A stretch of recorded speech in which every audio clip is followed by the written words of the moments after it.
Hello दोस्तों, एक बार फिर से आपका स्वागत है बायोलॉजी फाउंडेशन बैच में, जिसमें हमारी क्लास आज 9 है।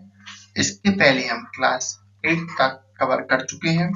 अगर आपने वो क्लासेस नहीं देखी है तो डिस्क्रिप्शन में लिंक है, तो आप वहां से वो क्लासेस भी देख सकते हैं। और चैनल पर प्लेलिस्ट बनी हुई है बायोलॉजी फाउंडेशन बैच के नाम से, तो आप वहां से सिस्टम से क्लास देख सकते हैं 1 by 1, 1, 2, 3, 4, 5, 6, 7, 8। उसके बाद ही आप क्लास 9 देखें। और अगर आप क्लास 9 ही देखना चाहते हैं तो बढ़िया बात है। इस क्लास में आज हम पढ़ेंगे डीएनए और आरएनए। चलिए शुरू करते हैं डीएनए आरएनए। सबसे पहले देखते हैं हम डीएनए। डीएनए का दोस्तों फुल फॉर्म होता है deoxyribo nuclear acid. Deoxyribose nuclear acid DNA. DNA की खोज जो है, डिस्कवर ऑफ डीएनए, डीएनए की खोज कई वैज्ञानिकों द्वारा की गई थी। थोड़ा आईएमपी पॉइंट है दोस्तों, डीएनए की खोज दोस्तों कई वैज्ञानिकों द्वारा की गई। तो कुछ निश्चित बता पाना कि किसने क्या किया, जी हम समझते हैं। सबसे पहले 1869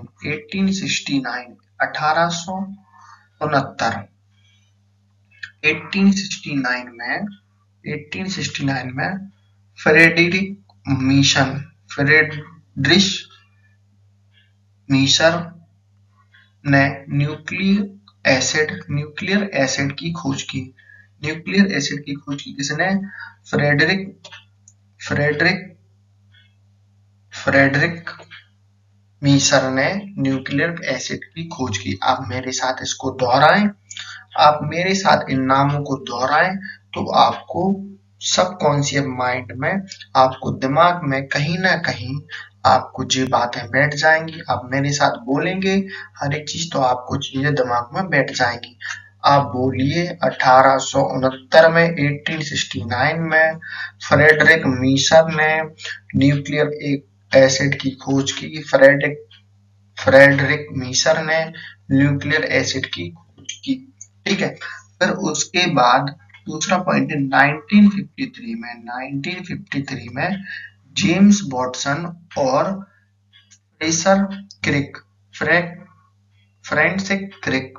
फ्रांसिस क्रिक ने डीएनए की खोज की। डबल हेलिक्सल की संरचना की खोज की। डबल हेलिक्सल की संरचना दोस्तों मैं थोड़ा सा आपको बता दूं, कुछ इस प्रकार दिखाई देती है डबल हेलिक्सल की संरचना। ठीक है। अब आपका काम फिर से मेरे साथ बोलना। जेम्स वॉटसन एवं फ्रैंसिस क्रिक ने डीएनए की खोज की। जेम्स वॉटसन, इसका शॉर्ट फॉर्म है, वॉटसन एवं क्रिक ने डबल हेलिक्स डीएनए की खोज की। डबल हेलिक्स डीएनए की खोज की। फिर हमारा आता है एरविन चारगफ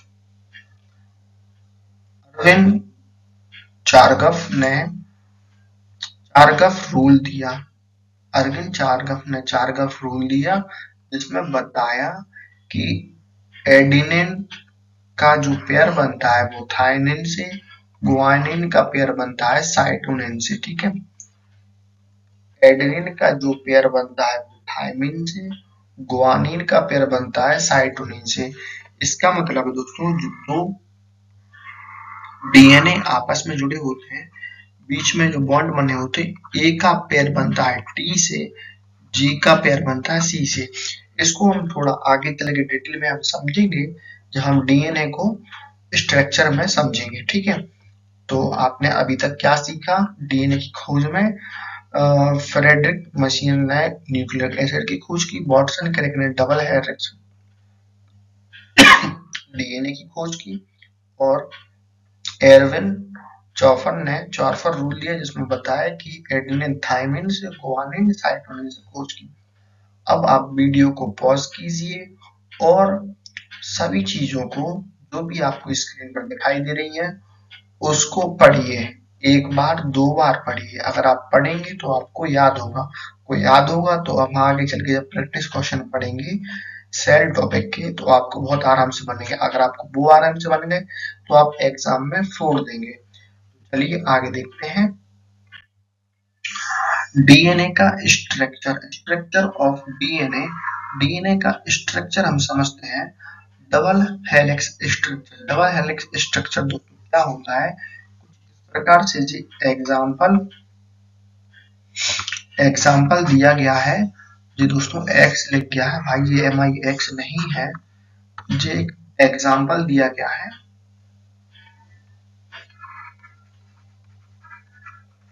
एग्जाम्पल दिया गया है, ठीक है, तो आप इसको देखें। जो डायग्राम दिया गया है ये एक एग्जाम्पल के तौर पर आपको दिखाया गया है कि डबल हेलिक्स इस प्रकार से दिखाई देता है। इसमें 2 धागे होते हैं जो आपको समझने में सहायता प्रदान करेंगे। आरएनए में 1 होता है, डीएनए में 2 होते हैं जो आपस में बॉन्ड न्यूक्लिक एसिड से जुड़े होते हैं, ए का डी से, जी का सी से, ठीक है। अब डबल हेलिक्स स्ट्रक्चर में क्या है दोस्तों, और डबल स्ट्रैंडेड अणु होते हैं। डबल स्ट्रैंडेड अणु होते हैं जो कुंडलित होते हैं, यानी कुंडलित यानी कॉइल्ड होते हैं, संरचना में होते हैं। इसका मतलब है दोस्तों कॉइल्ड मतलब एक दूसरे के ऊपर ऐसे फंसे होते हैं गोल गोल, ठीक है। और दूसरा पॉइंट है प्रत्येक न्यूक्लियोटाइड से मिलकर बनता है। प्रत्येक स्ट्रैंड न्यूक्लियोटाइड से मिलकर बनता है, यानी कि जो बॉन्ड बनते हैं जो न्यूक्लियोटाइड से मिलकर बनते हैं, ठीक है। 2 स्ट्रैंड हाइड्रोजन बॉन्ड द्वारा जुड़े होते हैं।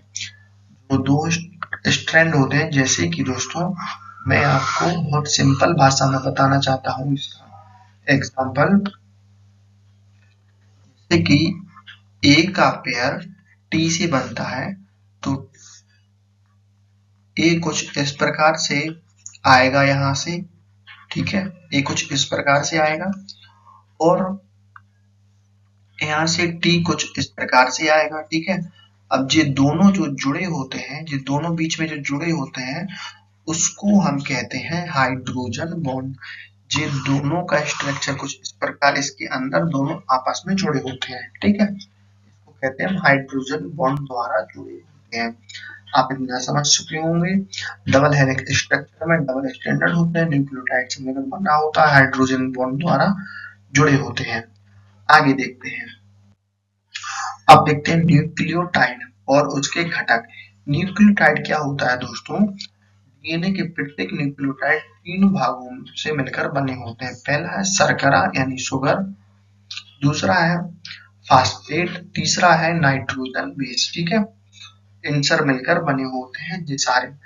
पहला है एडेनिन, गुआनिन, साइटोसिन, थायमिन। दोस्तों पेयर की बात करें तो ए का पेयर बनता है टी से, जी का पेयर बनता है सी से। अब हम इसको अल्टा पलटा के भी हम लिख सकते हैं, यानी कि मेरा मतलब है टी का पेयर सी से, सॉरी दोस्तों, टी का पेयर दोस्तों ए से और सी का पेयर जी से, यानी कि सी इस साइड हो सकता है, सी उस साइड भी हो सकता है, ए इस साइड हो सकता है, ए इस साइड भी हो सकता है, ठीक है। पेयर बनते हैं। आपको ये डबल हेलिक्स का स्ट्रक्चर दिख रहा होगा, इसको थोड़ा सिंपल करके दिखाया गया है इस वाले में, ठीक है। जैसे कि ए का पेयर किससे बना, टी से, बीच में हाइड्रोजन बॉन्ड बना, सी का पेयर जी से, जी का पेयर सी से, ऐसे ही सारे बॉन्ड बने हैं आपस में, ठीक है। जो कि शुगर, फास्फेट ग्रुप और नाइट्रोजन से जो होता है ना, जो जुड़े होते हैं, जैसे एग्जांपल में फॉस्फेट, शुगर और बेस यानी नाइट्रोजन बेस, इनसे मिलकर जुड़ते हैं, ठीक है। आप इतना समझ चुके होंगे। चलिए आगे देखते हैं। आपको इसमें याद करने वाली बात सिर्फ इतनी सी है, ए का पेयर टी से, जी का पेयर सी से, एडेनिन थाइमिन से guanine cytosine, adenine thymine guanine cytosine, adenine thymine guanine cytosine. आप इतना याद करें, फिर हम आगे देखते हैं। पॉज करें वीडियो और इसको रिवीजन करें एक बार। जो जो स्क्रीन पर दिख रहा है आप उसको लिख सकते हैं और पढ़ भी सकते हैं, तो आप इसको एक बार पॉज करके जरूर पढ़ें। आगे देखते हैं। बात आ रहा हमारा नाइट्रोजन बेस पेयरिंग, यानी कि बेस पेयरिंग रूल।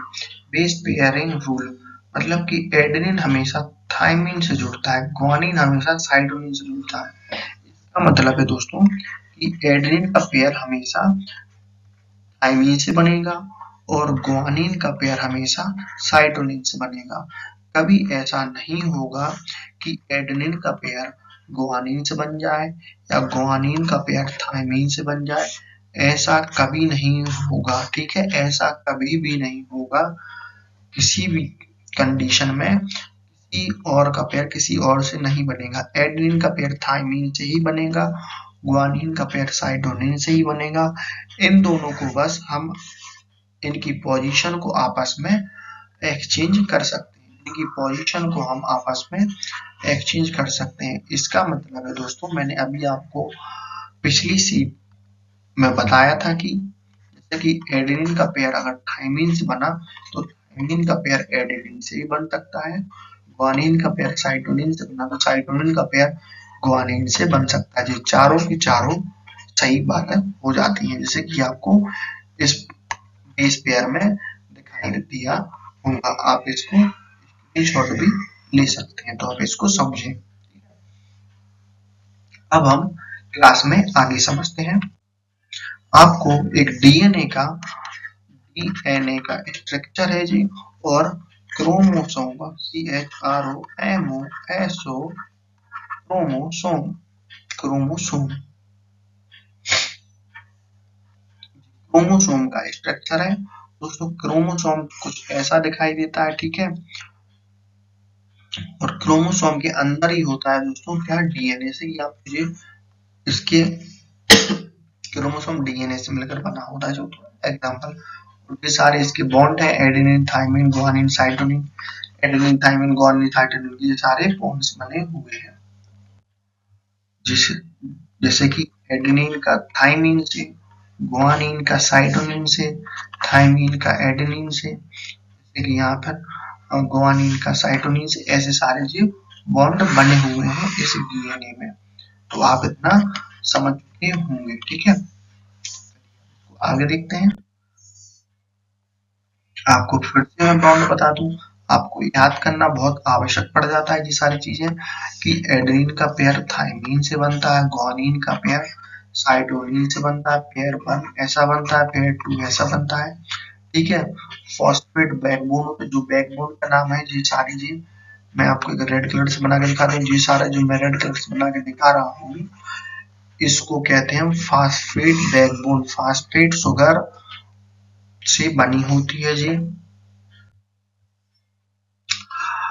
ठीक है। आप ये स्ट्रक्चर भी देख लें आप एक बार। मैंने स्ट्रक्चर इसलिए आपको दिखा रहा हूँ जिससे आपको चीजें और ज्यादा क्लियर हो जाए। अब आगे देखते हैं हम डीएनए में। डीएनए के दोस्तों ये टाइप्स दिख रहे हैं आपको जी, देखो आपको बिल्कुल सिंपल डीएनए दिख रहा होगा, इसके बॉन्ड्स बिल्कुल आपस में क्लियर दे रहे हैं आपको बॉन्ड। ये थोड़ा डिफिकल्ट दिख रहा है, ये थोड़ा डिफिकल्ट दिख रहा है, इसके बॉन्ड आपस में क्लियर नहीं दिखाई दे रहे हैं उतने ज्यादा, और ये और ज्यादा बेकार दिख रहा है। इसको हम डिटेल में समझते हैं तीनों को कैसे क्या होते हैं। ये डिफरेंट फॉर्म ऑफ डीएनए, एक होता है ए डीएनए, बी डीएनए और जेड डीएनए, ठीक है। सी डीएनए नहीं कर देना, ए डीएनए, बी डीएनए और जेड डीएनए। ए डीएनए के क्या होते हैं, टाइप होते हैं। पहला टाइप, दूसरा टाइप और तीसरा टाइप। अब हम इनको 1 बाय 1 हम समझते हैं, ए डीएनए, बी डीएनए और जेड डीएनए को। सबसे पहले हम समझते हैं बी डीएनए। डीएनए के प्रकार, बी डीएनए सबसे सामान्य रूप होता है जो डबल हेलिक्स संरचना होती है।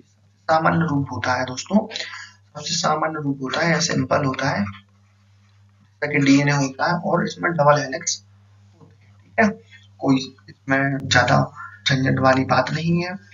इस बी डीएनए में कोई झंझट वाली बात नहीं है, क्योंकि डबल हेलिक्स संरचना होती है इसमें, ठीक है, और सामान्य रूप इसका होता है, ठीक है। चलिए आगे देखते हैं हम ए डीएनए। ए डीएनए को समझते हैं। डिहाइड्रेशन की स्थिति में पाया जाता है, जिससे कि अगर शरीर में डिहाइड्रेशन हो जाए तो उस स्थिति में पाया जाता है ए डीएनए। बी डीएनए की तुलना में अधिक कॉम्प्लिकेटेड। जैसे बी डीएनए हमने अभी हाल पढ़ा वो बिल्कुल सिंपल होता है, की तुलना में अधिक कॉम्प्लिकेटेड होता है। अधिक कॉम्प्लिकेटेड यानी जटिल। कॉम्प्लिकेटेड को मैं यहाँ हिंदी में लिख देता हूँ।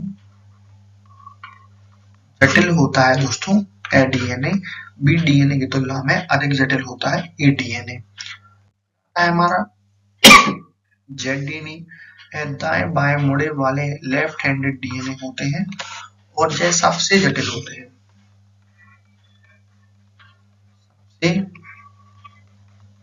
जटिल एक में एवरेज होता है। पहले देखो बी डीएनए आता है, उसके बाद ए डीएनए आता है, फिर आता है जेड डीएनए। बी डीएनए सबसे सिंपल, उससे कठिन होता है ए डीएनए, जेड होता है सबसे कठिन। ठीक है, यानी कि ऊपर की तरफ जाए तो आपको सिंपल डीएनए मिलेंगे, नीचे की तरफ आए तो आपको कठिन डीएनए मिलेंगे। अब इतना समझ चुके होंगे, चलिए आगे देखते हैं। अब देखते हैं हम डीएनए के कारण। फंक्शन ऑफ डीएनए, आनुवंशिक जानकारी को स्टोर करता है। आनुवंशिक जानकारी को क्या करता है? स्टोर करता है। आनुवंशिक जानकारी को स्टोर करता है डीएनए।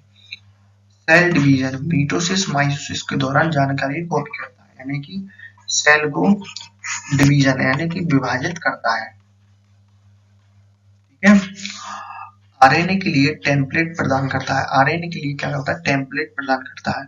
संतानों के माता पिताओं की विशेषताओं को स्थानांतरित करता है कि गुण, जैसे पिता के गुण पुत्र में जाएंगे, पुत्र के गुण उसके पुत्र में जाएंगे, पुत्र उस पुत्र के गुण उसके पुत्र में जाएंगे। ठीक है, ये सब निर्धारण करता है कौन? डीएनए। आप डीएनए समझ चुके होंगे, तो अब हम समझते हैं आरएनए को। हम समझते हैं आरएनए को। Ribo nucleus acid. आरएनए की खोज अलेक्सांडर रिचने द्वारा की गई। ठीक है, जो इनकी फिक्टर है, जिन्होंने आरएनए की खोज की। आगे देखते हैं हम आरएनए में। आरएनए का जो स्ट्रक्चर है वो हम समझते हैं। सिंगल हैंडेड स्ट्रक्चर होता है दोस्तों। डीएनए का जो है डबल हैंडेड स्ट्रक्चर होता है, आरएनए का सिंगल हैंडेड स्ट्रक्चर होता है। ठीक है, डीएनए में डबल स्टैंडर्ड होता है, आरएनए में सिंगल होता है। इसमें डीऑक्सीराइबोस की जगह राइबोस शर्करा होता है। इसमें डी राइबोस नहीं होता है, इसमें राइबोस होता है। डी राइबोस दोस्तों होता है डीएनए में, राइबोस होता है सिर्फ आरएनए में। इसमें बेस थाइमिन की जगह यूरेसिल होता है, यानी कि इसमें टी की जगह यू होता है। टी इसमें नहीं होता है, यू होता है। ठीक है, टी का रिप्लेसमेंट यू से कर दिया गया है, यूरेकिल से। ठीक है, जैसे कि आप देखो ग्वानिन साइटोसिन इसमें प्रेजेंट है, एडेनिन प्रेजेंट है, यूरेकिल है, यानी कि इसमें चार इसमें भी प्रेजेंट है। साइटोसिन है, ग्वानिन है, एडेनिन है, यूरेकिल है। ठीक है, यूरेकिल, यानी इसमें थाइमिन नहीं है, थाइमिन इसमें नहीं है। थाइमिन की जगह इसमें यूरेसिल है, यूरेसिल है। ठीक है, आप इतना समझ चुके होंगे स्ट्रक्चर में। और सिंगल स्टैंडर्ड स्ट्रक्चर होता है आरएनए का। और आगे समझते हैं हम आरएनए में। आरएनए के दोस्तों 3 टाइप होते हैं। टाइप को अगर हम समझे, आरएनए के 3 टाइप होते हैं। Messenger RNA, ribosomal RNA, transfer RNA. MRNA, rRNA, tRNA. आप लोगों को बहुत सी चीजें कंफ्यूज करती होंगी। आरएनए के प्रकार आपने जब आपके पेपर में क्वेश्चन आते होंगे, एमआरएनए, आरआरएनए, टीआरएनए क्या क्या होते हैं, तो हम उसको समझते हैं। सबसे पहले हम समझते हैं इस एमआरएनए को समझते हैं। यह डीएनए से आनुवंशिक जानकारी को प्राप्त करता है और राइबोसोम तक पहुंचाता है। यह एमआरएनए जो है दोस्तों, एमआरएनए डीएनए से आनुवंशिक जानकारी को कहां तक पहुंचाता है? राइबोसोम तक पहुंचाता है। ठीक है, इसीलिए इसे मैसेंजर कैरियर भी कहते हैं, इसलिए मैसेंजर आरएनए इसको कहते हैं। ठीक है, हम समझते हैं आरआरएनए।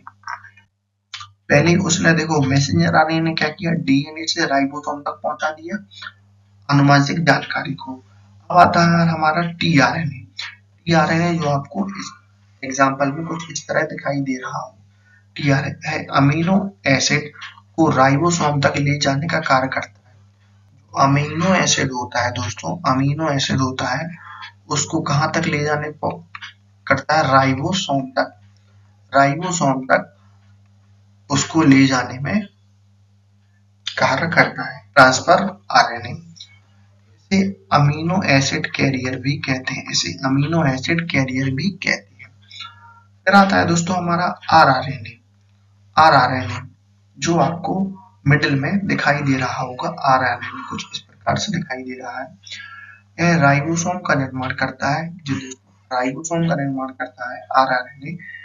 प्रोटीन संश्लेषण प्रोटीन सिंथेसिस होता है। आप समझ चुके होंगे मैसेंजर आरएनए क्या करता है दोस्तों, मैंने आपको अभी हाल बताया। अगर आपको याद नहीं है तो आप एक बार फिर से सुन लें। डीएनए से आनुवंशिक जानकारी को राइबोसोम तक पहुंचाता है। डीएनए से आनुवंशिक जानकारी को राइबोसोम तक पहुंचाता है। फिर आता है हमारा tRNA, transfer RNA. Amino acid को राइबोसोम तक ले जाता है। ये अमीनो एसिड को राइबोसोम तक ले जाता है, इसलिए इसे अमीनो एसिड कैरियर कहते हैं। फिर आता है हमारा राइबोसोमल आरएनए। राइबोसोमल आरएनए क्या करता है, प्रोटीन संश्लेषण करता है और राइबोसोम का निर्माण करता है। चलिए अब हम आगे समझते हैं आरएनए में। अब आरएनए की पिक्चर आपने देख ली है, इसमें 4 होते हैं, साइटोसिन, ग्वानिन, एडेनिन, यूरेसिल। ठीक है, इसमें थाइमिन नहीं होता है, इसमें आरएनए में थाइमिन नहीं होता है, डीएनए में थाइमिन होता है। सिंगल हेडेड होता है दोस्तों, डबल हेडेड नहीं होता है। ठीक है, जैसे ये सिंगल है, ये डबल है, ये डबल। सिंगल में दोस्तों एक ही होता है ये ऐसा, डबल में 2 होते हैं। इसमें साइटोसिन, इसमें भी साइटोसिन, इसमें ग्वानिन, इसमें भी ग्वानिन, इसमें एडेनिन, इसमें भी एडेनिन, लेकिन इसमें यूरेसिल होता है, इसमें थाइमिन होता है। ठीक है, इन दोनों का चेंज हो चुका है डीएनए आरएनए में, सिर्फ इन दोनों का चेंज हो चुका है। चलिए आगे देखते हैं। Messenger RNA, ribosomal RNA, transfer RNA मैं आपको समझा चुका हूं, और आप वीडियो पॉज करके उन सभी बातों को याद करें जो मैंने आपको बताई हैं अभी हाल। आप उन सभी बातों को याद कर पा रहे हैं या नहीं कर पा रहे हैं? अगर आप याद नहीं कर पा रहे हैं तो आप वीडियो को पीछे जाएं और उनको बातों को फिर से सुने और याद करें। वीडियो पॉज करके चीजों को दोबारा से पढ़ें, आप खुद से पढ़ें, मन ही मन पढ़ें, 1 बार पढ़ें, 2 बार पढ़ें तो आपको चीजें याद हो जाएंगी। आगे देखते हैं। आरएनए के कार्य डीएनए से आनुवंशिक जानकारी को राइबोसोम तक पहुंचाता है। तो डीएनए से आनुवंशिक जानकारी को, डीएनए से दोस्तों जो डीएनए, स्पेलिंग मेरी हर बार गलत हो जाती है, डीएनए से आनुवंशिक जानकारी को राइबोसोम तक पहुंचाता है। ठीक है, प्रोटीन संश्लेषण करता है, प्रोटीन संश्लेषण करता है, प्रोटीन संश्लेषण करता है। ठीक है, कोशिका के कार्यों को नियंत्रण करता है, जो सेल के वर्क को नियंत्रण करता है, क्या करता है, कंट्रोल करता है। ठीक है, अब आरएनए में हम और आगे कुछ इंपॉर्टेंट बातें देखते हैं। आरएनए के गुण देखो, जो गुण है डीएनए और आरएनए दोनों में डिफरेंस दिखते हैं। डीएनए और आरएनए में डिफरेंस, जी दोस्तों आपको बहुत काम आएगा। जी वाला जो मैंने आपको टेबल बना के दिखाई है जी, डीएनए और आरएनए में डिफरेंस, हम इसको समझते हैं। संरचना, डीएनए की डबल स्टैंडर्ड होती है, आरएनए की सिंगल स्टैंडर्ड होती है। सारी चीजें सेम है जो अभी तक हमने क्लास में पढ़ी है, उसको ही एक छोटा समराइज करके इस ग्राफ में बता दिया गया है बस। गुण शुगर, डाइवो डीऑक्सीराइबोस और इसमें राइबोस। ठीक है, और नाइट्रोजन बेस इसमें ATGC होता है, इसमें AUGC होता है, इसमें T होता है, इसमें U होता है अलग, ठीक है। यह स्टेबल होता है DNA, RNA अनस्टेबल होता है, ठीक है। न्यूक्लियस में पाया जाता है और RNA न्यूक्लियस और साइटोप्लाज्मा दोनों में पाया जाता है, न्यूक्लियस और साइटोप्लाज्मा दोनों में पाया जाता है। कार्य जो है आनुवंशिक जानकारी स्टोर करता है और RNA में प्रोटीन संश्लेषण में मदद करता है। प्रकार में एक प्रकार का होता है DNA और RNA दोस्तों 3 प्रकार का होता है। बॉन्डिंग हाइड्रोजन बॉन्ड बनाता है, यह मजबूत बनाता है और यह कमजोर बनाता है RNA। अब इन्हीं बातों को हम थोड़ा फिर से समझते हैं। संरचना में DNA डबल स्टैंडर्ड होता है और RNA सिंगल स्टैंडर्ड होता है। शुगर शर्करा यानी DM में डीऑक्सीराइबोस होता है, RNA में राइबोस होता है। नाइट्रोजन बेस में DNA में AT adenine thymine guanine cytosine होता है और RNA में एडेनिन यूरेसिल और ग्वानिन साइटोसिन होता है। तथा DNA स्थिर होता है, स्टेबल होता है, RNA अनस्टेबल होता है। न्यूक्लियस में पाया जाता है DNA, लेकिन RNA न्यूक्लियस और साइटोप्लाज्मा दोनों में पाया जाता है। कार्य जो है DNA आनुवंशिक जानकारी को स्टोर करता है, RNA प्रोटीन संश्लेषण में मदद करता है। प्रकार जो है DNA एक प्रकार का होता है और RNA 3 प्रकार के होते हैं। बॉन्डिंग हाइड्रोजन बॉन्ड मजबूत होता है DNA का, लेकिन RNA का हाइड्रोजन बॉन्ड कमजोर होता है। अगर आपको वीडियो पसंद आई तो चैनल को सब्सक्राइब जरूर करें दोस्तों, और वीडियो को लाइक करें और अपने दोस्तों के पास शेयर करें, ग्रुप में शेयर करें। ऐसे ही वीडियो देखने के लिए हमारे साथ बने रहें। ऐसे ही 1 बाय 1 हम और भी सब्जेक्ट को कवर करेंगे। तो धन्यवाद आपका। आज की क्लास हम यहीं खत्म करते हैं, मिलते हैं नेक्स्ट क्लास में।